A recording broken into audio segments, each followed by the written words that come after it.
So we are going to bulletproof our investments today, Eric. What is the top investment opportunity for this year? It's an easy one. You know what it is?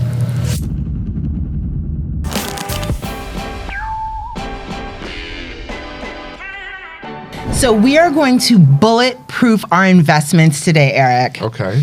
And How are we going to do that? We're going to do that with someone who is part of the fam. Yes. We have Anthony Meneses here from Rockpoint Consultants. He is the Presidente. El Presidente.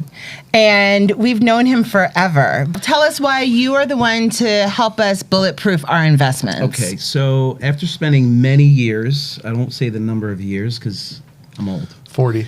40 now. But I like that. After 30 years of real estate, I said to myself, what do you want to do for the next 20 years? Mm-hmm. And the first thing that came about was diversification. And diversification was, stepped outside of real estate and realized there's so much money out there. But with that money, I wasn't chasing money for real estate. It came to me. And what happened was people were saying, I want to get into real estate. I want to go ahead and invest in real estate, but I'm scared. Because all they kept seeing was the scammers, the stories, the losses, the market. So I said, why don't you invest with a professional that has an existing portfolio, kind of like turnkey. Okay. But at the same time, I have to create those opportunities. I have to create those transactions. So most people that have their real estate, they stay in real estate. I mentioned businesses outside of real estate. The first thing they say is, I don't want to invest in something I'm not comfortable with. So my job, my company, what we do is we make people feel comfortable, acknowledge what their fears are, reduce those risks with knowledge, reduce those risks with educating them on what the opportunities look like. And a lot of times they say, I wish I met you 10 years ago. That's what I said. But let's just give that a little background. So, Anthony, you've built massive, like 40-story buildings. Yeah, you weren't the small investor. No. I mean, I'll be honest. I was fortunate to work for the last 30 years of my career with 2 major family offices. And with those family offices, we were credible in building a lot of good projects, a lot of great projects. I learned a lot from those leaders of, if it's good for the community, if it's good for the city, it's good for us. And I basically I took that and I said, that is what I'm going to base my business model on, is basically it has to be good for the parties involved in the transaction. So wherever they come from, whether they come from Dubai, they come from New York City, they come from Jersey, the first thing that they say to me is, what's your experience? And we go through that. And then, of course, there's a lawyer, there's an accountant that's going to say, let me make sure this guy knows what he's talking about. So we do a lot of analytical underwriting. We do a lot of, let's call it proofreading of what we look at in transactions, what we look at in presentations. Now, we do a lot of the underwriting in my company. We do a lot of the presentations in my company. So we actually cater and tailor all those opportunities based upon the situation. And what that means is that, real estate's sexy when you win, but real estate is not sexy when you don't. It's ugly when you... I haven't lost yet, knock on wood. Knock on this table, because the reality is, in the development world, a developer creates nothing but value, and everybody sees that, wow, you bought this piece of land, you built it up, it's worth hundreds of millions of dollars. However, what they don't see is the downside. And what are those downsides? What are those the bank risks? telling you you're not getting the value on your land that you thought. The bank telling you can't get your loan sized the way you want. Interest rates climb. Partners get jittery. Partners say, I don't want to proceed. You have to maybe look for new partners. Right. You have to maybe shelf a project. Then you have what's called city issues, approvals, tax abatements, zoning. The big Z. There's groups out there that are anti-development, and I get that. I respect that. But at the same time, you have people that are pro-development, and then all of a sudden, the developer becomes this big bad person. In reality, it's just to me, it's always just been there from people that are not educated in the process, including myself. I'm always learning, and I tell people, first things first. If I don't know the business, I want to learn the business. And that's talking about other industries that I stepped outside over the last 24 months. Well, I just like the fact that you understand all the numbers, and yet you still understand the process, and you still understand the fun part of it, and you can keep it fun. Because one of the things that I've struggled with is the numbers. I hate numbers. I know you do. I like a dumbed down spreadsheet where I can just plug and play. And you've been so invaluable in helping me understand these spreadsheets, and it's Point of great. housekeeping. What is a family office? A family office is basically it's generational wealth that's been transferred, probably going second, third generation sometimes. Some of it's first Nice. generation. And what's good about that is that you're not only learning about the real estate industry, because most of those families want to diversify. And that's why I really learned the value of diversification, because the next generation doesn't want to do what dad did. They want to do something greater, better, something that they're passionate about. It may not be building and collecting rent. It may be Developing, in a different industry, restaurants. I'm still the first generation though. You are. you? So there's no family yet. Well, no, your My son father has was to get your older. father was a business owner, Yes. Yes. and then you started in real estate, which is having your own business, and now you're developing. So you're taking it all a step further. I'm trying to. Yeah. You are. I think you're doing very well. Thank you. You've come a long way, my man. Thank you. Well, yes, we do. I do recall those nights going over numbers with Eric. I'm basically the one who gives everybody the bad news. And I basically say that in a way where when the numbers come out, they don't lie. So we go, here's the numbers, good, bad, or ugly. Then we start tailoring that situation to a solution. And sometimes it doesn't come quick. Sometimes it takes weeks, months, and sometimes even years. The fact that numbers don't lie, you have to take the emotion out of it. You do. Do you help your clients take that emotion out of it? I do, because what happens is I'm able to remove the emotion from a personal standpoint. I always look at, I can create a doom and gloom situation from a consulting standpoint. That's where they start just generating all the fees. And I took away from that because the first thing I said was, if I can't explain it like an 8-year-old to an 8-year-old, then I don't know what I'm talking about. You have to simplify the process. Yes. So solutions come from simplification. And then what I notice is, by giving them those simple solutions, we do remove that emotion, because there's people that will not get rid of a property because it's been in the family for the last 100 years. Yep. And it doesn't matter if there's somebody knocking on the door giving us money that we'll never see again. But at the end of the day, it's the emotional attachment. And again, I've seen past that. I've showed them the path beyond that. So when you're doing generational wealth with a lot of family offices, which basically you're dealing with emotions, you're dealing with a high level of acumen for what they do, for what they know. And then you have the patriarch who's made it look easy. Yeah. And then when that patriarch, like this guy, makes it look easy, next generation comes in and goes, wait a second, I was not told about all these challenges.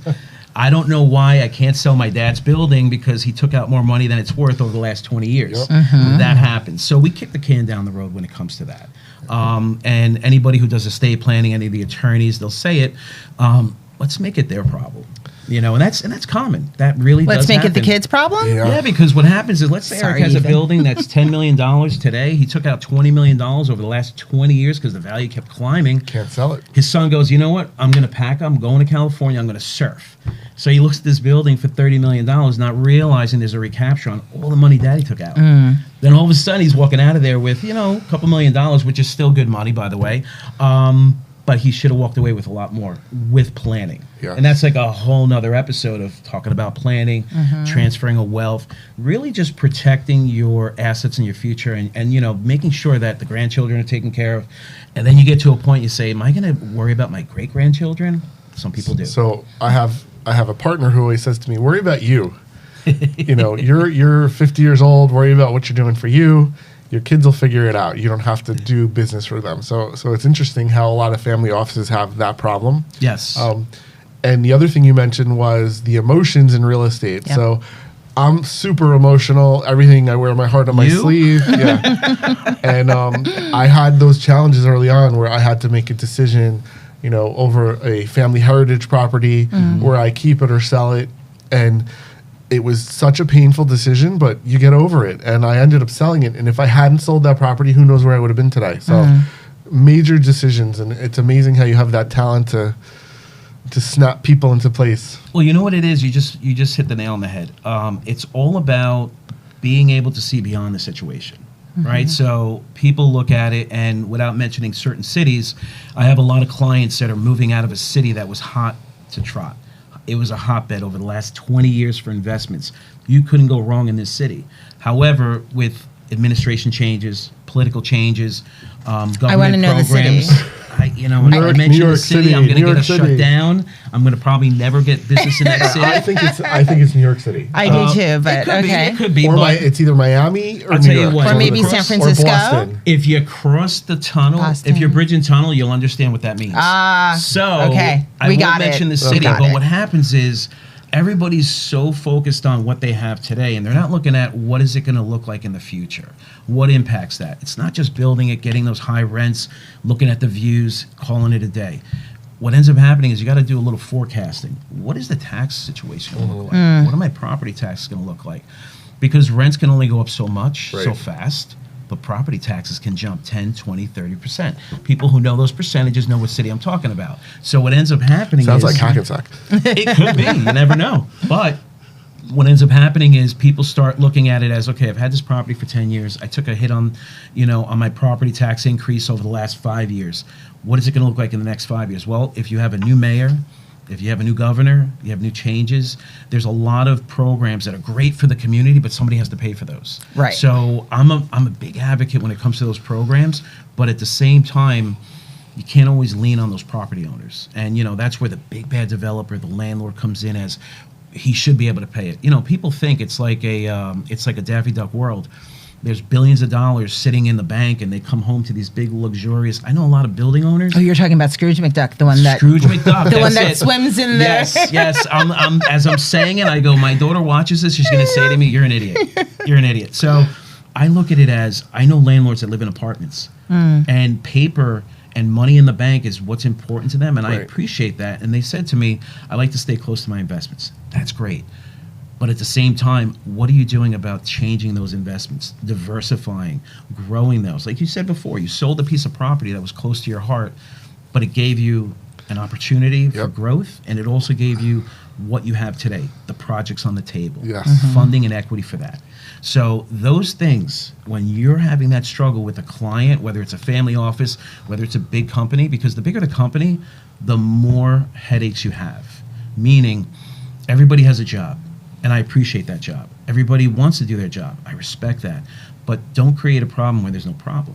Because at the end of the day, if the process and the solution are about 1 second apart, what am I doing? If I'm sitting on that side, I got to justify my position. That's deep. And people do that, and I didn't mean to get deep, and everybody's like, oh, Jesus, we're just flip onto this now. Don't watch the rest of this.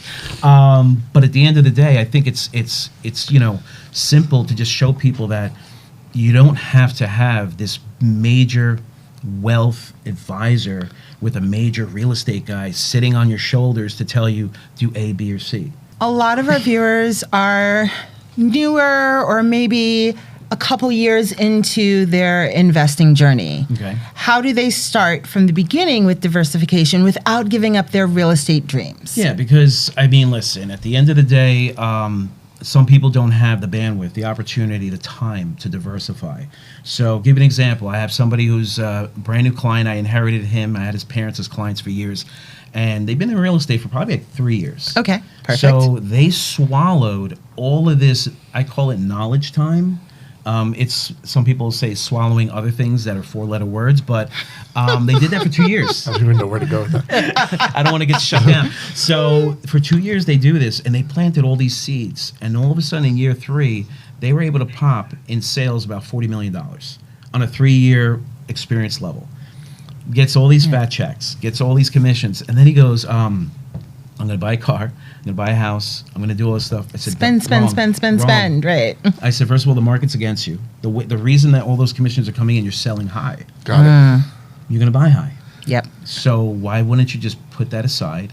Let's diversify that, whether it's Wall Street, securities, investment portfolio, a business. Oh, I don't want to do a business. Well, last I checked, your wife wants to do a business. She has this experience.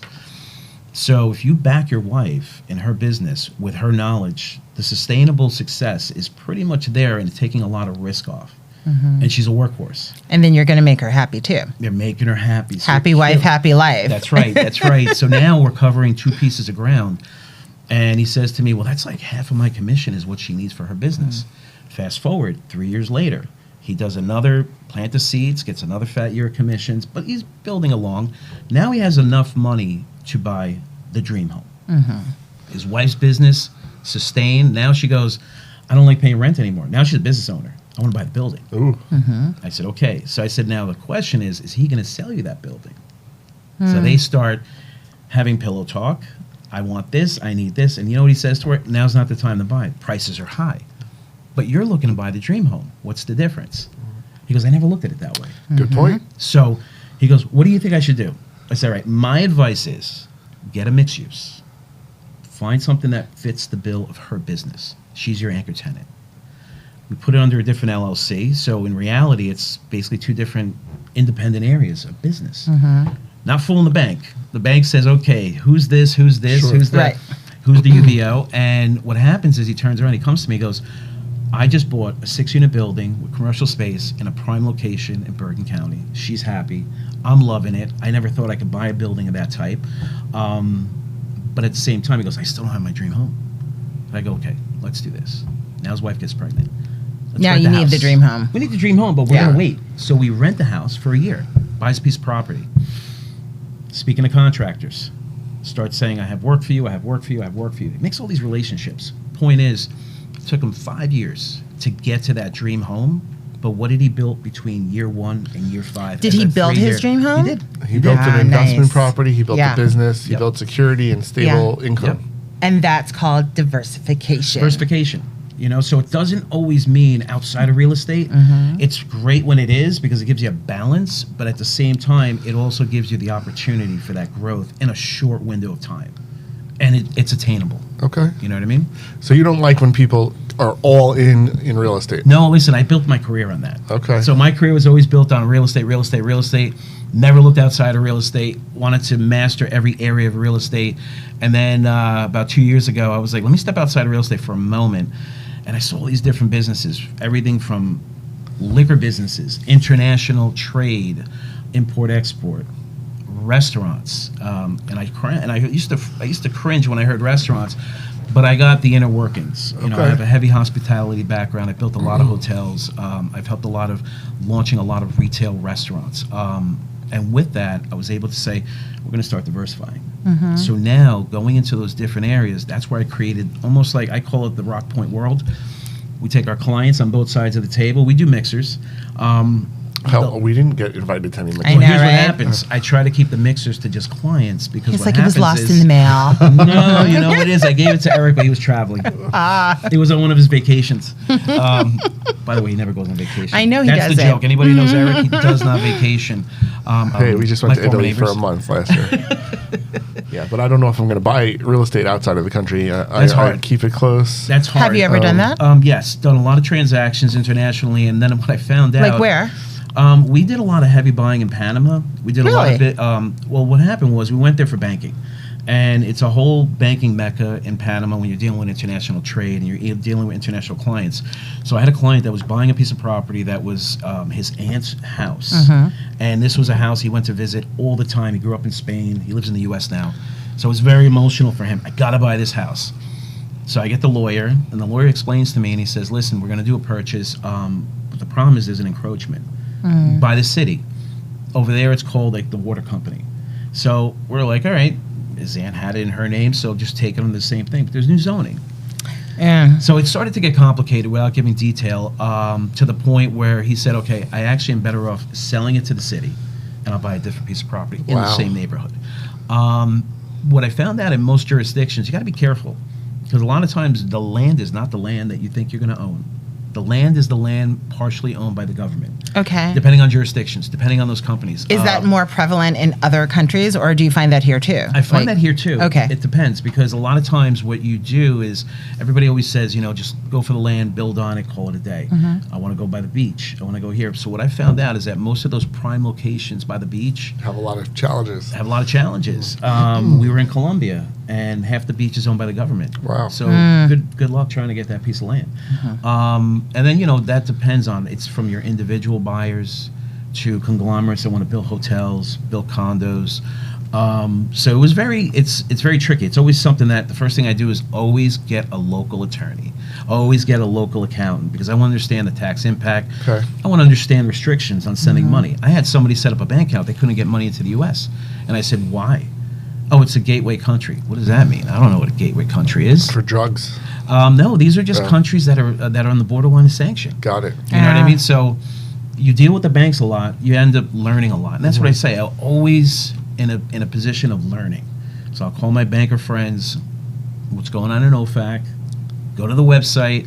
And I realize some of it gets updated on a daily basis. There's certain sources. Yeah, there's certain areas that you can source, and that information is updated on a daily basis. You know, it's basically portals. So if we're going to stay focused on diversification, and it sounds like you're suggesting businesses. So I'm not a big stock person. I have very, very, very little stocks. But are you suggesting that opening a business is similar to real estate because it's something you can manipulate, like you can manipulate real estate? Is that why you would suggest people to do that? I think it's an easy reach because you know, look, in real estate, why do we get into real estate? Valuations. Why do we need valuations? Refinances. What do refinances mean? Funding opportunities. What do funding opportunities mean? It's growing the wealth, and that's a diversification in and of itself. People don't realize that. You do a cash out. When you do a perm out, what that means is that you've had a construction loan, now it goes to a perm. You have this locked in for 5 years, 10 years, 7 years, and there's a cash opportunity. Sometimes, if you know what you're doing, you can get there. If you underwrite correctly, you can get there. You're diversifying because the moment you pull that money out, two things happen. Eric, buy another piece of property. Yes, you would. Another person will say, I'm going to go into the stock market because I have a cousin, an uncle, a friend that's doing so well. I've had people in real estate that were ready to sell their entire portfolios because their friends would pick up the phone and make as much money as they make in a construction deal or a sale in one phone call. Wow. And they have the same business acumen. So it's not like, oh, he knows something I don't. What it comes down to is that it's a passion. Real estate's a passion. Yes. Businesses are passion. So when I meet somebody that's looking at a business, building on a business, the first thing I check is the passion. If they don't have that passion or that confidence, I don't want to deal with them. Stay away. What types of businesses would you have people go into? Tell me the hot ones. No, I'll tell you right now. I basically, what dictates that is, it really... I always wanted a massage, like a spa, not a massage parlor. Okay. But a spa. What are you implying? I'm just saying. Is that hacky sack sensitive with the massage parlors? No, I'm just checking. I just want to know where to stay away from. Let me reel this back. I always wanted like a massage envy or something like that. Someplace like a spa. Gotcha. Like someplace where you could really do real spa stuff. Maybe not massage envy, but something. So think about what you just said, spa. Somebody says to you, holistic. Yes. Right? We're going in the right direction. Somebody Yes. says to you, acupuncture. Maybe, yes. Maybe. Well, yes, maybe, but definitely something that people can renew, it makes them leave being able to be like, I'm going to go on with my life and I'm feeling better. Okay. Rejuvenation. Yes. So I was You see introduced the to passion. it. Yeah, no, I'll tell you right now. So I was introduced to the rejuvenation I call the IV drip. I've heard of that. I've heard of that. I got COVID back in December of 21. Okay. And I was the guy who was like, I got vaccinated and all that stuff, but I didn't want to go to the hospital. Because I was like the guy who was like, listen, I don't want to go to the hospital because everybody's not coming out. Right. That was me. I was that You're guy. right. I was simple-minded. So I ended up pushing on fevers. I was out of the office for a month. I don't think I'd ever been gone for that long. So finally, I call my friend who's a doctor in California. He goes, listen, you got to go get an IV drip. And when I tell you, life-changing. I have a friend who does it all the time. Rejuvenation. So all of a sudden, it's an addiction. Because I'll be honest, you have a hangover, you have a headache, you feel a little under the weather, you go for an IV drip, it's like instant, you're back to normal. Wow. You know what I mean? Not the 2-3 days that any medicine. So all of a sudden, I became this big, understanding person of holistic medicine. And did you buy a rejuvenation place? Like a IV drip place? When somebody came to me, because you know how many I turned down in the past? I can't tell you. I'm embarrassed. But as soon as I was able to experience it, now I'm giving it more thought. Now I'm giving it the respect it deserved from the beginning. So why was those other ones not interesting? Because the person who actually I spoke to them, super passionate. But we're talking about 2 decades of experience in the field, belief. It's really a path of life. So the reason that I am a big fan of real estate is that your money will work for you, and you don't really have to work after you get it set up. The passive income approach. The passive income approach, and I've had businesses in the past. I have businesses now, Right. and it's so hard to get them to run by themselves, and that doesn't give you that freedom. That's true. You're But right. you know what gives you that freedom? The cash. Support. No, support. Surround yourself with a good team. You'll never go broke. Somebody told me that a long time ago, and they said, Anthony, you could only do so much. You're a one-man band, but my growth will be stunted by me. So all of a sudden, I started to bring into my fold contractors, then employees that were not only better than I was, younger than I was, smarter than I was. And I said, this is the team I'm going to build on. And what they do is they bring a different dimension, not only to the business, not only to the daily activity, but at the same time to me personally. So it's basically like somebody said to me, if you structure your business right, you'll make more money in the next 5 years than you did in the last 10 years. And that is so true. Okay. I am proof of that. And what happens is everything else is relative. Your happiness, your personal balance, because you got to have balance. And I'll be the first one to say I was always in balance when it came to business. It was business first, everything else second. Eric will call me, you got to get out, take a break. He was right.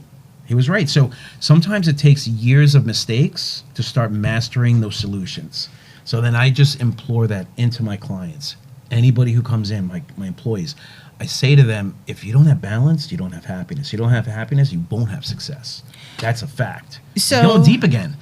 Deep again. When a client comes in, or one of your employees, or just someone that you're mentoring, and they want like a real life example of how to recession proof their investments, what real life example are you giving them? So COVID, right? We all went through COVID.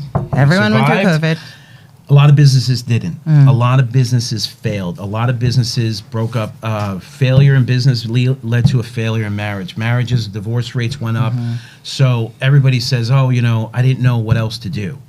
Well, the reason they didn't know what else to do is because they never thought the day would come.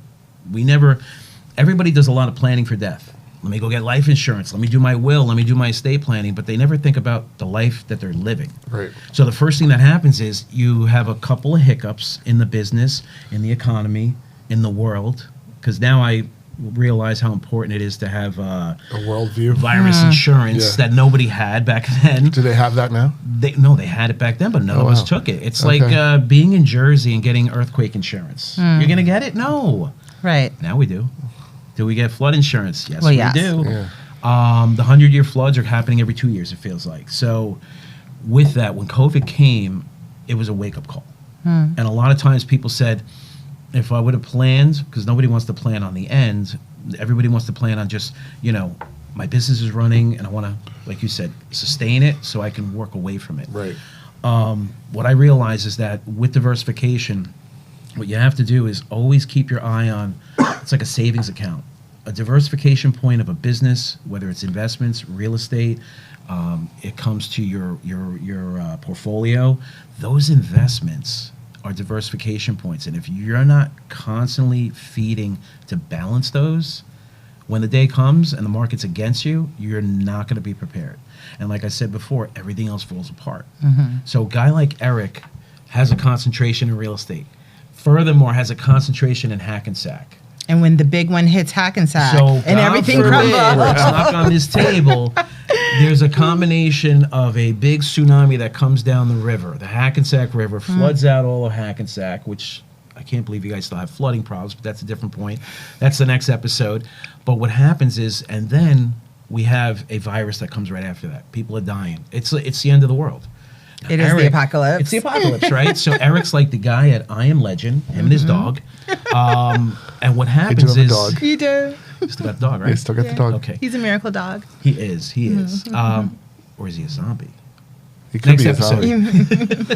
So what ends up happening is you look at it, and there's a lot of Erics in the world. And they look at it as, what do I do?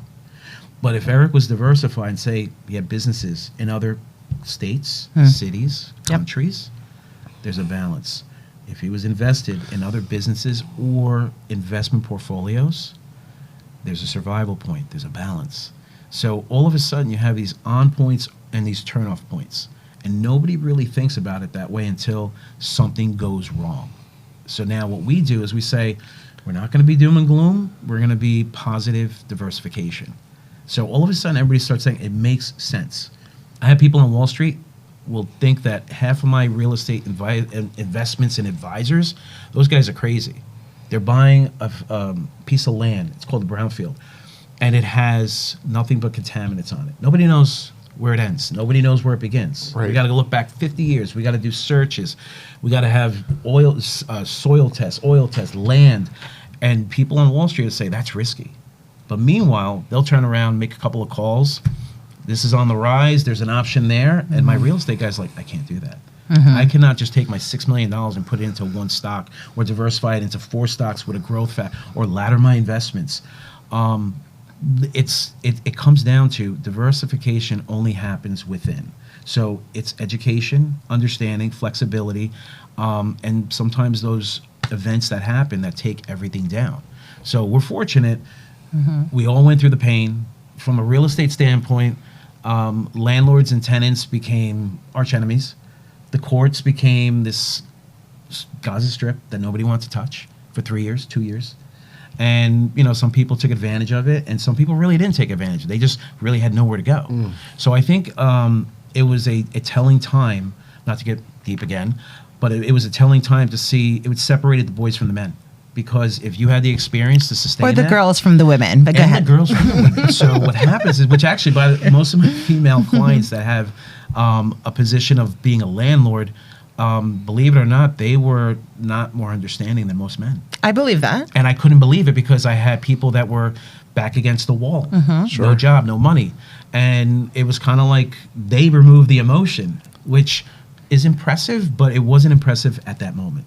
So what's given them so much strength in their success at the same time, it became their biggest weakness that just flared up. So at that point, I realized, I'm like, if that one was diversified, that one was diversified on both sides. And it even becomes like, people start looking at themselves like businesses. A marriage is a business. You come together. If he's in the same business as you, and God forbid you guys have an industry disruption, you're done. Now, it doesn't mean you got to find people outside, because people meet within the industry, and that's great. But the thing that they can do, that they can control, is diversifying real estate. So if you're heavy into real estate and you love real estate, look at other markets. Nothing wrong with it. I want to buy in Florida. I think Florida has a lot of opportunity that nobody's looking at. All right, let's go. South Carolina. That's where we hotbed right now. We want to retire to there. I think for the last 10 years, a lot of people that I know, union guys, all the way to executives, North Carolina, South Carolina. They've been saying it for 10 years. Like, they knew something before the rest of us knew. Because they started buying early. Let's turn to a happy place. Let's go happy. This happy place is, so one, is real estate a good investment in this market that we currently have? But I also want to know, what is your top investment for 2024? Ooh. Top investment for 2024 is not real estate. Ooh. Bye, you're on the wrong show. Sacrilegious. No, you know what I mean? No, buying real estate means, a lot of people are like, I got to look for a property, it's buying opportunities. And I'll explain that. We're in a world where there's a lot of mortgages, there's a lot of investments that are coming to fruition now. And, and I'm being positive. They're starting to ripen. The expiration dates are coming up. That's the top investment for 2024. You will get the real estate you want, but you got to search on those opportunities. Okay. So explain that. Explain like that more. You can buy buy notes. Okay. A note is Pay someone's attention. loan Yeah. that's coming due that they're not paying. You have a lot of people Okay. in the banking world that will tap into the real estate world. Whether you have 5 years experience, 10, because I know a lot of ex-bankers that are real estate guys now. And they only have 1 year under their belt, but they got a massive network of bankers that they call and say, hey guys, can I buy this off your balance sheet? Can I buy? They form investment groups. I have a guy that's done real estate for like a minute, and he's already raising 10, 12, 15 million dollars. But he's a great banker, and he's a trustworthy underwriter in the commercial real estate world. So he's just doing it for himself now. He's doing it for himself. But here's what happens. He goes, Anthony, I got these investors in. I'm doing everything you told me to. He goes, but I'm not finding the numbers penning out. The prices are just crazy. Too high. Too high. Bidding wars. I go, listen, go through the back door. What's the back door? The notes. The notes. The people but that in are not addition paying. to that, personality, networking. Yeah. Find out where those owners are. Somebody comes to Eric and says, hey, you got anything for sale? No. Hey, Eric, I have somebody with some money that's looking to buy turnkey opportunities. Eric, would you give up 50% of your portfolio? No. What's it look like? All of a sudden he goes, wait a second, if I could parlay that into a new future vehicle of development or buy an asset he's had his eye on, he says, I know what to do with that piece of property. That's going to give you the opportunity. But you're not thinking, you're not listing it upstairs. You're not turning around saying, hey guys, let's list 5 of my properties. So as I get older, I'm more open-minded. And I am actually looking. And why's that? I guess just experience being through some of the downturns and trying to see where I should prevent challenges from happening, or having done businesses where I've taken some hits, and trying to make sure that doesn't happen again, or just looking at what happened over the last 4 years and trying to diversify or be a little bit of a doomsday prepper, just so I never am in an actual situation. So I'm more open-minded to selling or to trading assets and things that I would have never done before. Would you ever sell 50% of a building portfolio? So I would say initially yes, but now I would say no. I said I'd be open if you could show me how that was going to take me from $20 million to $50 million through 5 steps, and why I should try it, then I'd probably be open to something. Well, he's giving away my business plan. So that's part of that diversification process. Okay. Nobody wants to sell. Nobody wants to make the next step unless they know the next 5 steps. Okay. The next 10 steps. So what do people say when you say, guys, I could get you the best price for your property? Why am I going to sell? What am I going to buy? Yep. I'm going to sell high, buy high. So I got nowhere to go. So if the destination's not there, I don't want to take the journey. His point is, if you tell me what the destination looks like and the steps along the journey that are going to take me from point A to B to C, I'll give it a listen. So that's where we come in and we go, Eric, we have an opportunity, import-export company, 40 years old, does $180 million a quarter. I don't have that much money. I mean, I'm selling a piece of property, I'm giving them 50%. No, but the fact that you're willing to sell something that's not on the market and give them a 50% ownership in a turnkey product. Your buildings, they're rented. The rents are there, the expenses are there. We know exactly what the return is. It's locked and loaded. On the other side, you go, well, I don't know anything about that business. But they don't know real estate. They're trusting you. So you need to trust them. So they turn around and say to you guys, these are what the returns look like. Now, Eric sees these double-digit returns and goes, I don't think this is accurate. I don't think this is real. You know what? It's real. It's a whole different world out there. In these different industries, the returns sometimes are very anemic. And I'm like, how do you guys stay open? But they do volume. It is hard to, when you spend so much time in one arena, to open your mind to others. Yep. And I think that goes for real estate investors as well. When you have people that are smaller time investors that are buying 2-3 family homes, and then they're switching to like a mixed use property with 30 apartments. People don't know how to make that transition. It would be great if you could give us some tips on how to do that. Well, I mean, I think the first thing is you have to make sure that you just open your mind. First thing is open your mind, open your heart. And the reason I say that is because like we said, when you're so entrenched in a business, in an industry, in a product, in a service, you don't see beyond that. So if you're going to start making those steps in real estate, like Eric said, I know people that build 2-family homes all day, and they probably built 2,000 apartments in that process. It's a lot of apartments. Each one has 4 apartments. But what happens is they have this business model that they make the money that they want and they're happy with it. And I respect that. It's a business model. It works. But if I said to them, hey guys, I got a 25 unit, 30 unit, I'm not getting their interest. Because you know what they're saying? They're afraid. Yeah. But you know why they're afraid? They're afraid for solid reasons. How much is it going to cost me to fix that building? How much is it going to cost me to maintain that building? And they're not used to it. They're not used to it because everything's under a concentrated point. Now it goes back to the diversification. Whereas I said, how many of those do you keep? And he goes, I try to keep a third of what I built. I said, okay, that's interesting. But he has these houses all over the state. A lot of management, a lot of work. Management is crazy. It's the most thankless job, and there's no way of quantifying any type of return other than being a service. So what ends up happening is I tell them, focus on consolidation, concentration. But he goes, it's not what I want to do. It's not what I want to do. So I turn around and say, well, I talk to his son or his daughter. His daughter's like, I'm ready to do 15 units here, 25 units. She's willing to make the step. But the reason she's able to do that is because she hasn't seen the downside of the business, the downside of the cycles. You're taking us back to the beginning where you're All the way back to the you beginning. forget what, the But you patriarch did, yeah. Started on the little push cart and That's it. grew into a He grew it. superstar. And right. you know what it is? And they make it look easy. So now I did see a generation that I was like, oh my God, we're in trouble. But now I see another generation, I'm getting old, that they are fire in the belly. Yeah. And What age group is that now? I have to say it has to do 14-year-old? with Your it's my teenagers? daughter. How old My is daughter's she? she's turning 19 on Okay. Monday. So what ends up happening is Happy birthday, Gianna. Happy birthday. Thank you.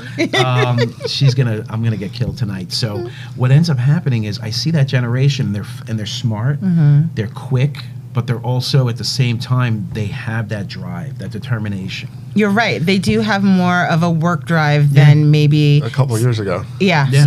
Yeah. It's scary I believe what's out that. there. It is. So we're going to have you give us your final thoughts, but I want your top tips for those who are looking to, they have their real estate investments. They still want to do their real estate because we all love real estate here. Of course, that's the whole reason. But they want to ease into some diversification. So the way I listen, first thing I tell people is like my client, I go, why don't you do this? Instead of going for that 15-unit building, get like a 6-unit with like a bodega on the bottom.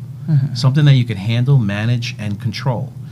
And show me where the upside is. And they do. They sit there, they underwrite. This guy's getting X amount of dollars for rent, and I could get it. How do you get it there? And they know. They've done this long enough. And then when I take a step back and I go, do you see what you just did? You did a value add. They don't even know it. Value add. A value add over Oh, here. he mastered Value it. adds. You did master it. I have to say. Thank you. I have to say. But for us, you did it over time, Yes. growth, experience, Forever. knowledge, forever. But when they make that jump and they realize I can do it because I always had the knowledge, I just didn't have the confidence to do it. So I tell them, manage something that you can control, whether it's a 4-unit, 6-unit, 2 units over commercial. But a lot of guys that I know and women, they're the smarter ones, and they go, I already know 3 people I could put in there. So now they turn around, they buy something, and they want to turn around. How do I get them out? That's another episode. But the point is, that's the first step that you want to do. I tell people, just don't go completely into commercial. That's a dark world. Commercial loves you or hates you. It's a dark It's world, a dark Eric. world because because I know people that listen over the last 4 years, mall owners, strip mall owners, they called me and said, if I could have diversified into All right, so let's talk about there's multifamily. levels of commercial. Yeah. There's like mid-level commercial, which Right, is right. what I do. I don't buy malls No, but listen, or like 10 million square foot office buildings. Right. And that's hard. I buy mid-sized stuff with mixed use. I'm the You king like of mixed mixed use. use. I All love about mixed use. I think it's a balance. It's a diversification Yeah. within real Yes. estate. Yeah. The other thing too is, listen, there's nothing wrong with buying a piece of land and parking cars on it. I know so Good many point. people that have made money hand over fist. I give them credit. They built a business on it and very successful. But now you come generations later, you mention that, and they're like, I don't know what you're talking about. You know what I mean? But it's something that it was a core source Yeah. of business. Or mobile home parks. Mobile Yep. home parks. I hear a lot of movie stars own mobile home parks. Really? Yeah. I don't know why, but It seems to be the hot thing. I did see somebody go into that tiny home in Okay. Pennsylvania, and I can't promote their business because I don't know if they're open. They bought like 30 of those tiny homes to put on What'd 10 they do with acres. them? No, Oh. they were trying Tiny to create like homes. so little mobile homes. little mobile homes, but Okay. it was like it wasn't sexy because when you went No, there, it was it's kind of not. cool on paper. But then I was like, you have to add amenities because your Yeah. board is anything out there. Where's the pool? Where's the this? Right. Where's Yeah. the that? All of a sudden, it's like you would have been better off buying a hotel or bed and breakfast or a motel. That's one of the things for 2024. A lot Motels? of people have been converting motels and No-tell printing motels? money. Not even. Well, they do have the ones with the drive-ins overseas, Sure. and they drive in so nobody sees where you're going. So that's a story for another I episode. saw that on a I don't know that one. I watched something on Netflix, and there was don't know that the man and the woman were hooking up, and I don't remember the details, but he was in some place in the jacuzzi in the pool, and the woman gets on the phone and they're like, go to garage 5, and she pulls right in the garage and then goes upstairs and there's a jacuzzi. There it is. I was like, damn. Yeah. I mean, listen, there's... What's your tip about, not the no-tell motels, but what would be your big tip about the motels? So about hotels, motels, things of that sort. In the hospitality world, what's happening now is I've seen a lot of...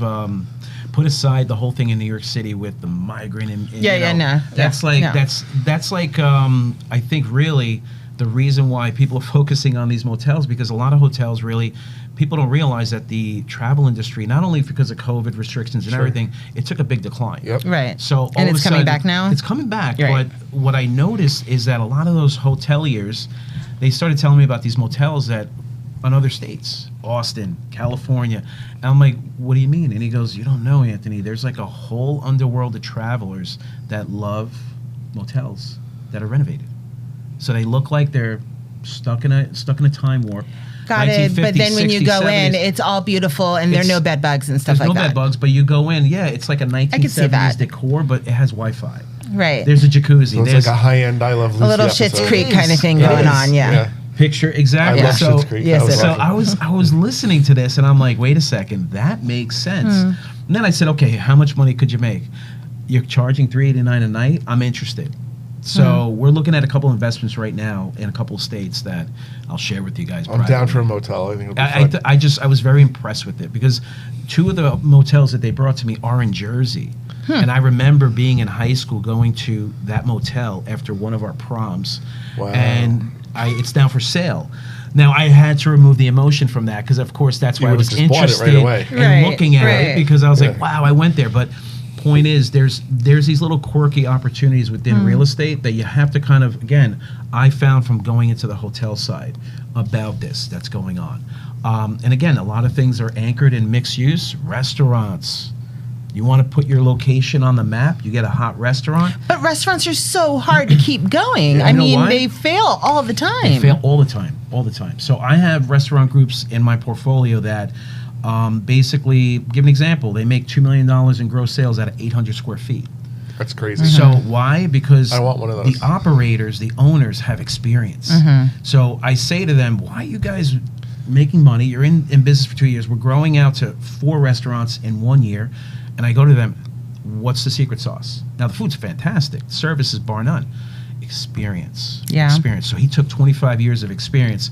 His purchasing is on point. He's an investor's dream because everything's on paper and we have everything quantified to the penny. That's why they succeed. That's why they sustain. And that's why they grow. Because it's just a cut and paste. But the reason a lot of restaurants fail is not having that experience. You gotta have the most talented chef. Chefs are artists. Let's start there. Sure. Chefs are artists. They're not businessmen. So many restaurants have an artist trying to run a business. Doesn't work. Doesn't work. Doesn't work.